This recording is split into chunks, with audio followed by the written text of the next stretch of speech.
إن الحمد لله نحمده ونستعينه ونستغفره ونعوذ بالله من شرور أنفسنا ومن سيئات أعمالنا من يهده الله فلا مضل له ومن يضلل فلا هادي له وأشهد أن لا إله إلا الله وحده لا شريك له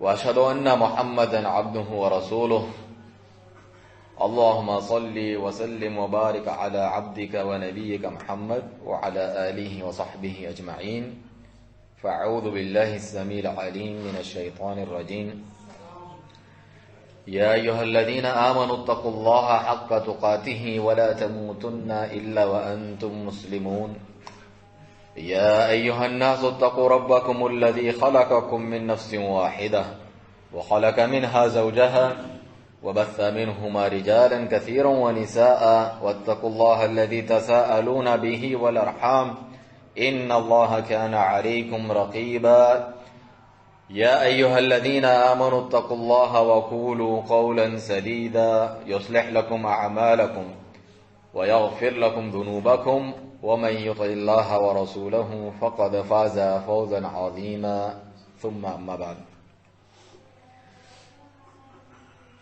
ہر قسم کی تعریف اللہ سبحانہ وتعالی کے لیے لائق اور زیبا ہے جو خالق اور مالک رب العالمین ہے، تمام کائنات کی اکیلا تدبیر کرنے والا، زندگی موت کا مالک ہے، جس کے پیارے نام اور اعلیٰ صفات ہیں، جس میں کوئی اس کا شریک نہیں۔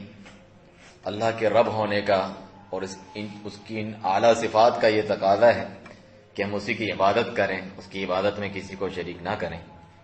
یہ وہ توحید ہے جس کے لیے اللہ تعالیٰ نے جن و انس کو پیدا کیا، جو بارہا آپ سنتے رہتے ہیں، اور اسے بار بار یاد دہانی کرانا ضروری ہے۔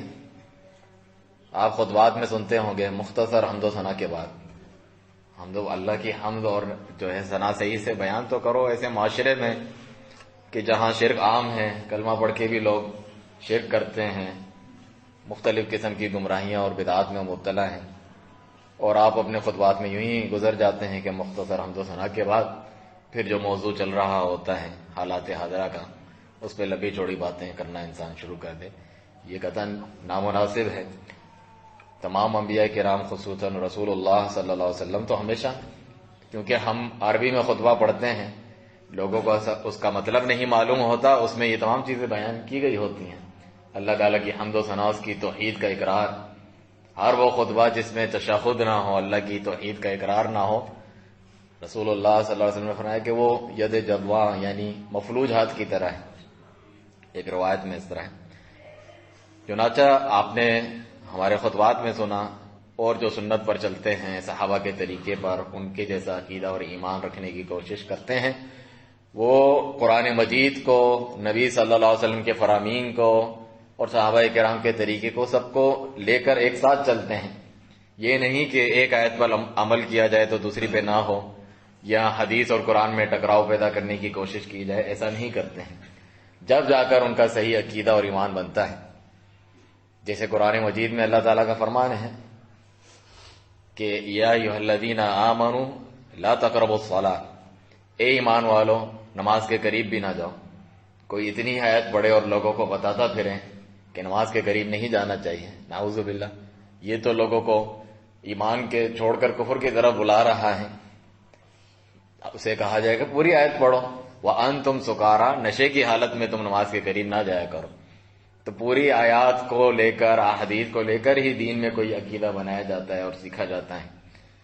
اسی طریقے سے آپ نے ہمارا پچھلا خطبہ سنا، اس میں اہم ترین موضوع جو موضوع بحث رہتا ہے، جب بھی اللہ تعالیٰ کی توحید اور شرک کی بات کی جاتی ہے لوگوں کے سامنے، تو یہی واسطے، وسیلے، شفاعت، سفارش، ان کی باتیں شروع کرتے ہیں انبیاء اور اولیاء کے تعلق سے۔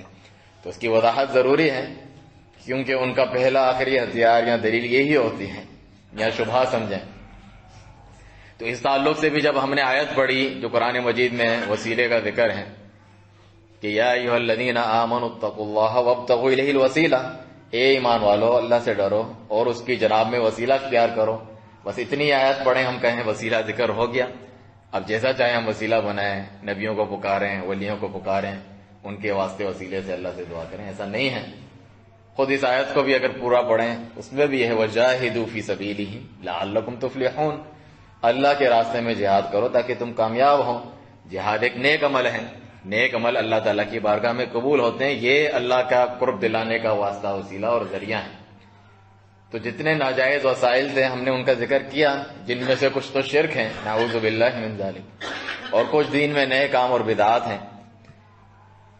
شرک کیا ہے؟ انبیاء اور اولیاء کو پکارنا۔ جب پوچھا جائے انہیں کیوں پکار رہے ہو، اللہ کو پکارنا چاہیے، اس سے دعا کرنی چاہیے۔ ہم گنہگار ہیں، اللہ تعالیٰ تک براہ راست نہیں پہنچ سکتے، یہ اللہ کے محبوب بندے ہیں، اللہ ان کی نہیں ڈالتا، اسی لیے جو ہم ان کو پکارتے ہیں، ہماری ان تک، ان کی اللہ تعالیٰ تک۔ تو یہ وہ شرکیہ عقیدہ تھا جو مشرکین ہر دور میں رکھتے تھے، قوم نوح سے لے کے جن کے 5 اولیاء اور صالحین تھے، ود، سوا، یعوق، یغوث، نصر، ان کے ذریعے سے اللہ کی بارگاہ تک پہنچنے کی کوشش کرتے تھے۔ ان کی رضامندی، خوشنودی کے لیے جو ہے منتیں مانو، نظر نیاز چڑھاوے چڑھاؤ، انہیں پکارو، ان کی دعائیاں دو، ان سے فریادیں کرو، یہ کیا کرتے تھے۔ وہاں سے چلتے چلتے اللہ تعالیٰ کے آخری نبی محمد رسول اللہ صلی اللہ علیہ وسلم تک بھی یہی عقیدہ تھا، اور وہ اس کا برملا اقرار کرتے تھے۔ ان سے جب پوچھا جاتا، یعنی مشرکین، آپ تم اتنے بیوقوف ہو، اپنے ہاتھ سے تم نے پتھر سے ایک جو ہے بت بنایا ہے، اس کی پوجا کیوں کر رہے ہو، جبکہ تم جانتے ہو اللہ رب اور خالق مالک ہے، اقرار بھی کرتے ہو؟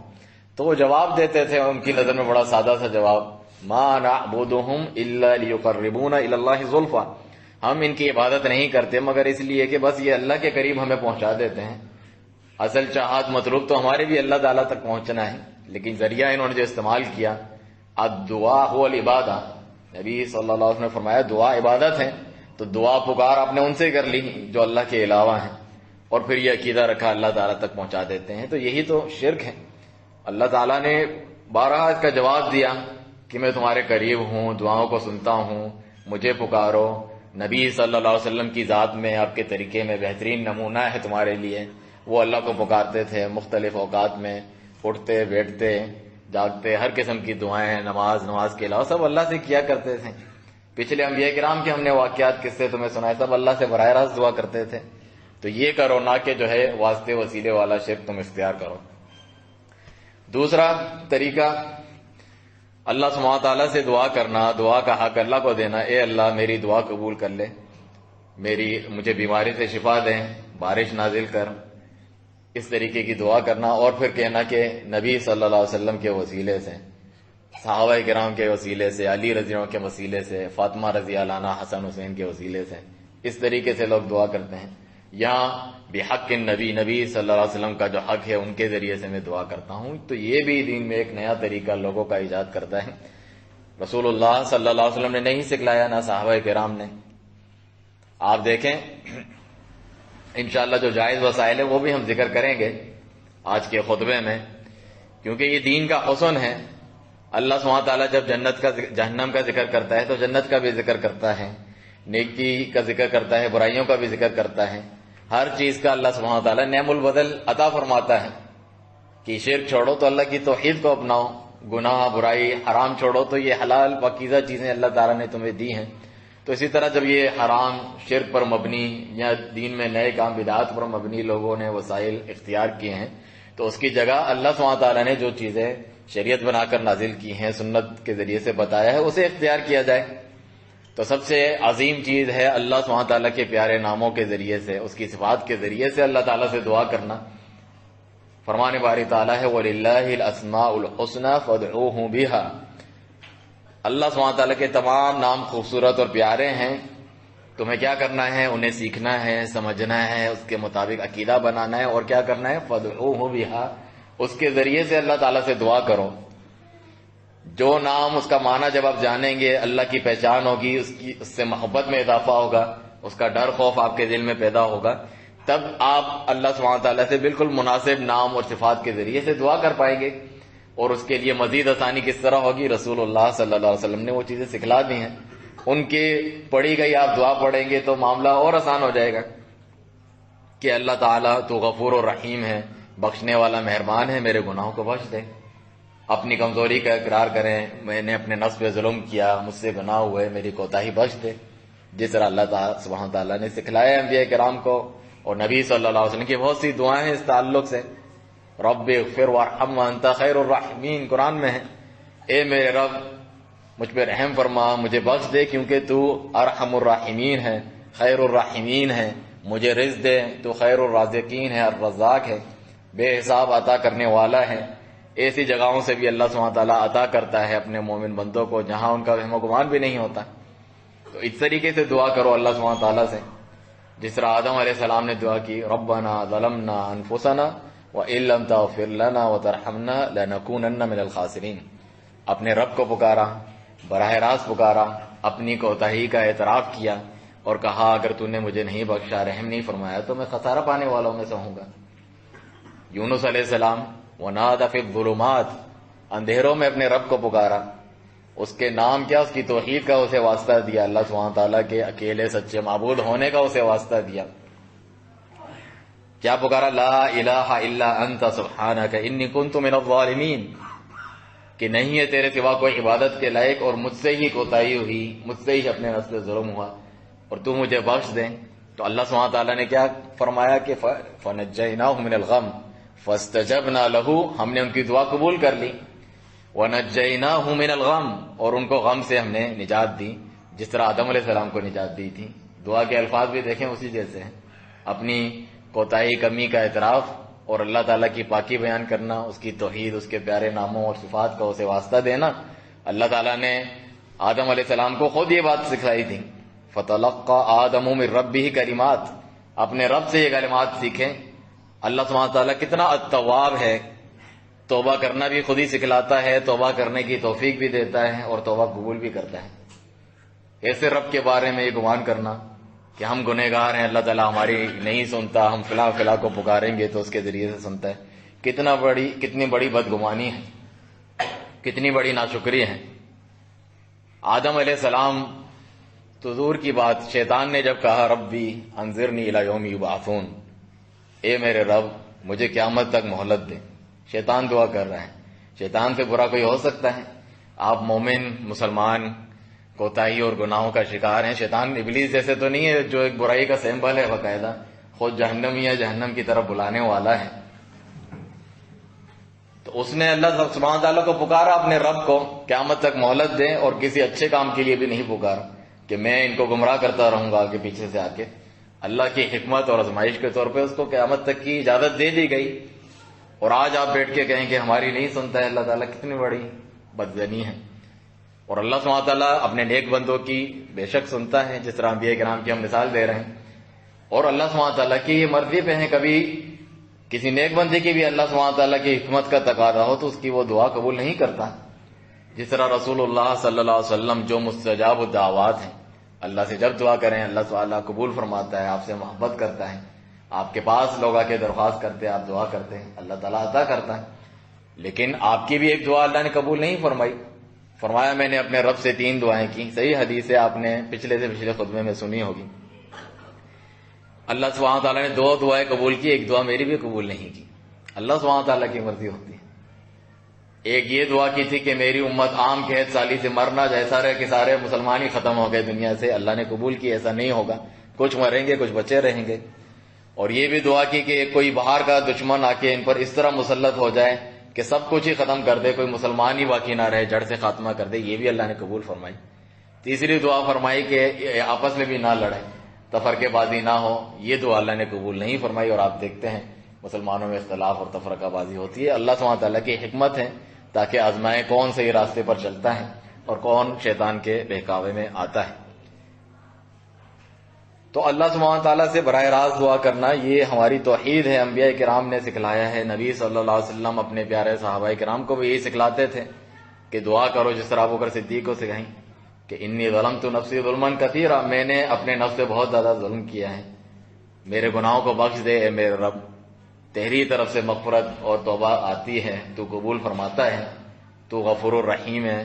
یہ نماز کے جو ہے سلام پھیرنے سے پہلے ہم دعا پڑھتے ہیں، اس کے بعد دعا پڑھتے ہیں، سب اللہ سبحانہ تعالیٰ سے کی گئی ہوتی ہیں۔ تو ہر قسم کی شرکیہ اور بدعیہ دعا سے بچ کے براہ راست اللہ سبحانہ تعالیٰ کو اس کے پیارے ناموں کے واسطے وسیلے سے پکارنا چاہیے۔ دوسرا جائز وسیلہ یہ ہے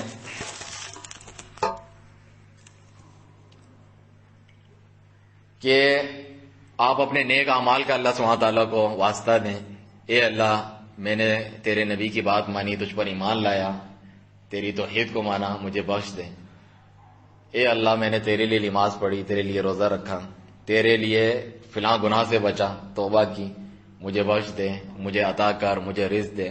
یہ بھی بالکل جائز وسیلہ ہے، جس طرح قرآن مجید میں اللہ سبحانہ تعالیٰ مومنوں کی دعا ذکر کرتا ہے کہ ربنا اننا سمعنا منادیا ینادی للایمان ان آمنوا بربکم فآمنا، اے ہمارے رب ہم نے ایک دعوت کی طرف بلانے والے کو سنا، یعنی نبی کو سنا، جو یہ کہہ رہا تھا اپنے رب پر ایمان لاؤ، فآمنا تو ہم ایمان لائے، ربنا فاغفر لنا ذنوبنا وکفر عنا سیئاتنا وتوفنا مع الابرار، اے ہمارے رب ہمارے گناہ معاف کر دے، ہماری برائیاں جھاڑ دے ہمارے اوپر سے، اور نیک لوگوں کے ساتھ ہمیں موت دے۔ تو اپنے ایمان کو اللہ کے سامنے بطور حوالہ پیش کیا، اے اللہ میں تیرے نبی صلی اللہ علیہ وسلم سے محبت کرتا ہوں، یہ ایک نیک عمل ہے، میری جو ہے فلاں ضرورت پوری کر۔ تو یہ جائز وسائل ہیں۔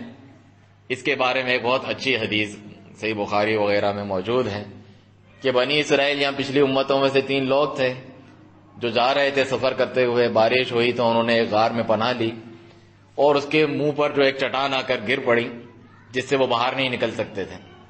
تو ان تینوں نے کہا آج ہم جہاں پہ پڑے ہوئے ہیں کسی کو ہمارے بارے میں معلوم بھی نہیں، کون ہمیں بچائے گا یہاں سے؟ اللہ سبحانہ تعالیٰ سے دعا کرو اپنا خالص عمل پیش کرتے ہوئے جو تم نے اس کی رضا کے لیے کیا ہے۔ تو ایک نے کہا میں اپنے جو ہے بکریاں چراتا تھا، سب سے پہلے اپنے والدین کو آ کے جو ہے دودھ دیتا تھا تاکہ وہ پئیں خوش ہو جائیں۔ تو والدین کی خدمت اور خوانداری کو اس نے پیش کیا کہ ایک دن میں مجھے لیٹ ہو گیا، بکریاں دور چلے گئی تھی، واپس آیا تو والدین سو گئے تھے، تو میں نے برا جانا کہ میں ان کو جگاؤں، نیند خراب کروں، اور یہ بھی میں نے اچھا نہیں سمجھا کہ میرے بیوی بچے مانگ رہے ہیں میں ان کو نہیں دے رہا، کہ وہ مانگتے رہیں جب تک یہ نہیں اٹھیں گے میں ان کو پہلے دوں گا، ان سے پہلے انہیں نہیں دوں گا۔ تو یہ میں نے تیری رضا کے لیے کام کیا، وہ دیر سے اٹھے، پھر ان کو دیا، وہ خوش ہوئے، پھر جو ہے خود بھی پیا بھی بچوں کو پلایا۔ اے اللہ تو جانتا ہے اگر میں نے تیری رضا کے لیے عمل کیا ہے تو ہم جس مشکل میں ہیں تو مشکل کشائی کر، دور کر دے اس کو۔ تو اللہ سبحانہ تعالیٰ کے حکم سے جو ہے چٹان تھوڑی سی ہٹ گئی مگر پھر بھی وہ نکل نہیں سکتے تھے۔ دوسرے نے اپنے نیک عمل کو پیش کیا کہ میری کوئی چچا زاد بہن تھی، کزن تھی جو مجھے سب سے زیادہ محبوب تھی، خوبصورت تھی، مجھے پسند تھی، اسے میں نے جو ہے برائی کی دعوت دی لیکن وہ نہیں آتی تھی، وہ نیک خاتون تھی، نیک لڑکی تھی۔ ایک مرتبہ یہ ہوا کہ قحط سالی ہو گئی، پریشانی ہو گئی، بارش نہیں ہے، اور وہ انتہائی مجبور ہو گئی اور اسے پیسوں کی ضرورت تھی، تو وہ میرے پاس آئی مانگنے کے لیے، وہ پیسوں والے تھے۔ تو میں نے اس موقع کا فائدہ اٹھایا، شیطان میرے دل میں آیا کہ میں اس کو برائی کے اوپر آمادہ کروں کہ میں تمہاری مدد کروں۔ اتنے اس نے دینار کی جو ہے حامی بھری کہ میں تمہیں دیتا ہوں، وہ موجودہ دور میں کروڑ کے قریب بنتے ہیں، کروڑ کے قریب بنتے ہیں۔ معمولی مہر دیتے ہوئے بہت سارے لوگوں کی جان جا رہی ہوتی ہے کہ وہ کروڑ کے قریب دینے کو تیار ہیں۔ تو جب وہ اس کے قریب پہنچا اپنی بدنیتی کے ساتھ تو اس نے کہا اللہ تعالیٰ سے ڈرو، یہ کام نہ کرو۔ تو وہ واقعی اللہ تعالیٰ سے ڈر گیا، مگر اس نے کوئی پیسہ واپس نہیں دیا، وہ جتنے بھی لاکھوں کروڑوں دیے تھے کہا یہ بھی لے کر چلے جاؤ، اے اللہ اگر میں نے تجھ سے ڈرتے ہوئے یہ کام کیا ہے تمہاری مشکل دور کر دیں۔ اور یہ تو اتنا کٹھن مرحلہ ہوتا ہے انسان کے لیے، ایک جوان کے لیے، کہ نبی صلی اللہ علیہ وسلم کا فرمان ہے کہ 7 ایسے لوگ جن کو اللہ تعالیٰ قیامت کے دن اپنے عرش کا سایہ نصیب فرمائے گا جس دن کوئی سایہ نہیں ہوگا۔ ان میں سے ایک وہ شخص بھی ہے کہ جس کو کوئی صاحب حسن و جمال اور مال والی عورت برائی کی طرف بلائے تو وہ کوئی نہیں دیکھ رہا، آسانی بھی ہے وہ کہے میں اللہ تعالیٰ سے ڈرتا ہوں، اس موقع پر وہ اپنے آپ کو روکے تو اللہ تعالیٰ اپنے عرش کا سایہ دیتا ہے۔ تو چٹان اور تھوڑی سی سرک گئی مگر پوری نہیں ہٹی تھی کہ وہ نکل سکیں۔ تیسرے نے کہا، اپنی ایمانداری کا ذکر کیا، میں نے کچھ مزدور کام پہ رکھے تھے، ان میں سے سب مزدوروں کو مزدوری دی، ایک ناراض ہو کے چلا گیا، کچھ انبن ہو گئی، مال زیادہ ہے یا کم ہے، اجرت صحیح نہیں، چلا گیا۔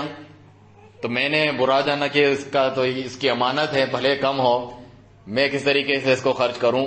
اس نے اسے انویسٹمنٹ سرمایہ کاری میں لگا دیا، اور جانور اس سے خریدے، اور کھیت کھلیان اور کیا کچھ ہو گیا، اس سے اور جانور پیدا ہوئے، بہت زیادہ ہو گئے۔ وہ کافی عرصے بعد مجبور ہو گیا، کچھ بھی نہیں تھا، اس کے بعد واپس آیا کہ اللہ سے ڈرو اور میری اجرت جو اس وقت کی تھی وہ دے دو، حالانکہ وہ معمولی سی تھی۔ تو اس نے کہا یہ جتنی بھی گائیں ہیں اور جو ہے اونٹ ہیں، بکریاں ہیں، یہ کھیت سب تمہارے ہیں، لے جاؤ۔ اس نے کہا اللہ کے بندے، اللہ سے ڈرو، مذاق نہ کرو، جتنی تھی میری معمولی وہ دے دو۔ کہا میں سچ کہہ رہا ہوں، اللہ سبحانہ تعالیٰ کی قسم، یہ تمہارا ہے، لے جاؤ۔ تو وہ واقعی لے گیا اور اس نے کچھ بھی نہیں چھوڑا، سب کچھ لے گیا۔ اے اللہ، اگر میں نے تیری رضا کے لیے یہ عمل کیا تھا تو ہماری مشکل دور کر۔ تو وہ پوری چٹان ہٹ گئی اور وہ تینوں نکل کر چلے گئے۔ تو دیکھیں اپنا نیک عمل اللہ تعالیٰ کے یہاں پیش کیا، اپنے عمل کو ایمان کے اللہ تعالیٰ کے سامنے پیش کیا، اللہ تعالیٰ نے ان کی دعا قبول کی اور ان کی مشکل آسانی کر دی۔ تو یہ دوسرا جائز وسیلہ ہے، انسان نیک اعمال کرے اللہ کی رضا کے لیے۔ ایک تو نیک اعمال کا یہ فائدہ ہے، خود بخود اللہ تعالیٰ آپ کی مشکلات آسان کر دے گا، گناہوں سے بچ دیں گے خود اللہ تعالیٰ۔ وَمَن يَتَّقِ اللَّهَ يَجْعَل لَّهُ مَخْرَجًا، جو اللہ تعالیٰ سے ڈرتا ہے، پرہیزگاری اختیار کرتا ہے، اللہ تعالیٰ خود ہر مشکل سے نکلنے کا اس کے لیے راستہ پیدا کر دیتا ہے، ایسی جگہ سے اس کو رزق فراہم کرتا ہے جہاں اس کا وہم و گمان بھی نہ ہو۔ اور تیسرا جو ہے وسیلہ جائز جو ہے، وہ کسی نیک شخص سے جو ہے، کسی مسلمان سے کہنا کہ میرے لیے دعا کرو بھائی، کہ اللہ مجھے شفا دے، میرے روزگار میں جو ہے برکت دے وغیرہ۔ تو یہ بھی ایک جائز وسیلہ ہے۔ اقول ما تسمعون واستغفر الله لي ولكم ولسائر المسلمين من كل ذنب فاستغفروه انه هو الغفور الرحيم۔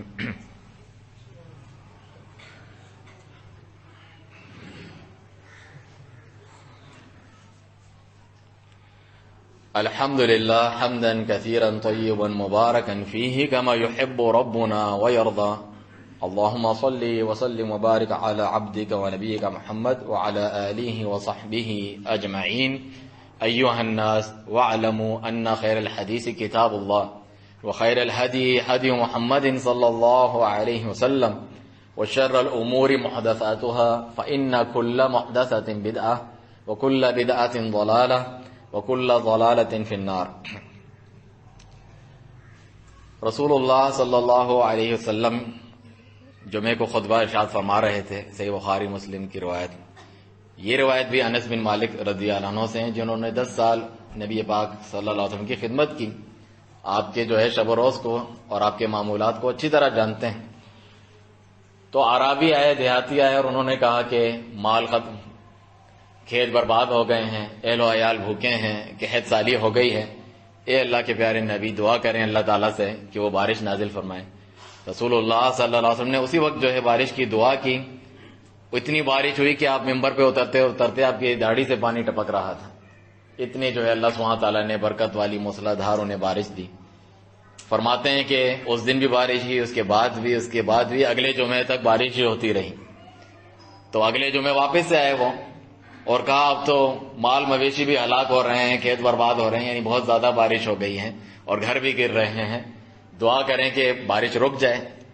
تو آپ صلی اللہ علیہ وسلم نے دعا کی کہ اللہم حوالینا ولا علینا، اے اللہ ہمارے آس پاس برسا، پہاڑوں پہ، ٹیلوں پر، جنگلات میں، بیابان میں، ہمارے اوپر اپنا برسا۔ تو وہ صاف ہو گیا میدان۔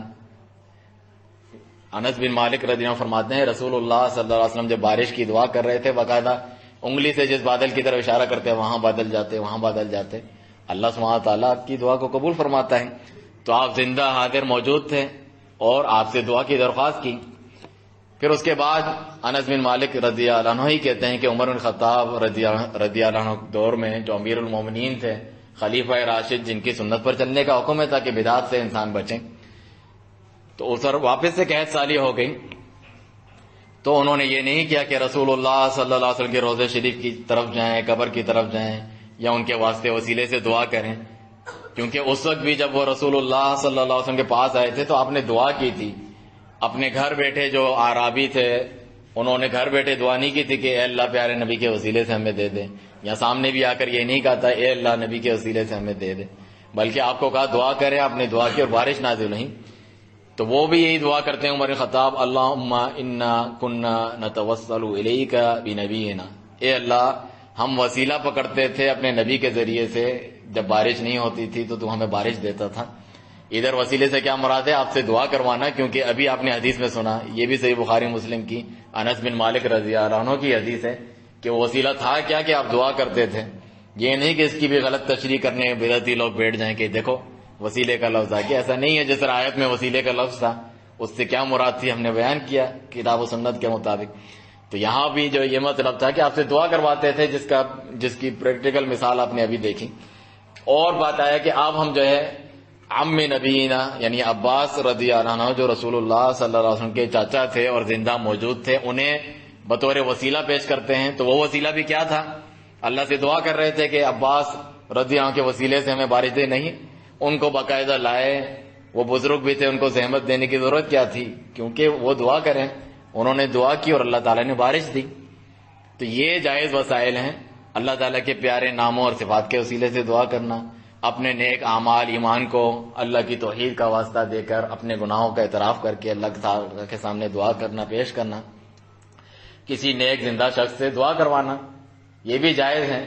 بعض علماء کرام فرماتے ہیں کہ اس سے بھی بچے تو بہتر ہے، یعنی کسی سے دعا کے لیے کہنے سے بجائے اللہ تعالیٰ پہ پورا بھروسہ توکل رکھیں. جس طرح بعض صحابہ سے یہ عہد لیا تھا کسی سے کچھ نہ مانگنا.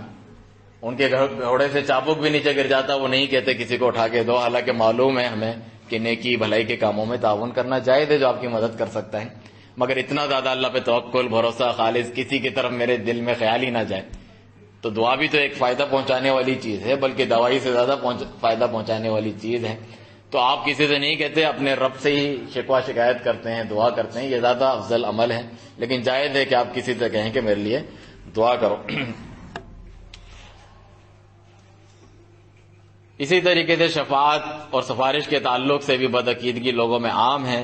انشاءاللہ ہم موقع ملے گا تو خطبے میں کبھی بیان کریں گے کہ شفاعت اور سفارش کون سی جائز ہے، کتاب و سنت سے ثابت ہے، کون سی حرام ہے، منع ہے، جو ثابت نہیں ہے، جس کا عقیدہ مشرکین رکھتے ہیں اور رکھا کرتے تھے اور اہل بدعت رکھتے ہیں، تاکہ ہم اپنے تمام عقائد میں پوری بصیرت پر ہوں، ہر قسم کی گمراہی اور نئے نئے کاموں سے بچیں دین میں. اللہم اغفر للمؤمنین والمؤمنات والمسلمین والمسلمات الاحیاء منہم والاموات والف بین قلوبہم واصلح ذات بیننا منہم اللہ علیہ وسلم واجعلنا منہم واخذل من اعرض عن دین محمد صلی اللہ علیہ وسلم ولا تجعلنا منہم. عباد اللہ یرحمکم اللہ ان اللہ یأمر بالعدل والاحسان وایتاء ذی القربى وینہی عن الفحشاء والمنکر والبغی یعظکم لعلکم تذکرون.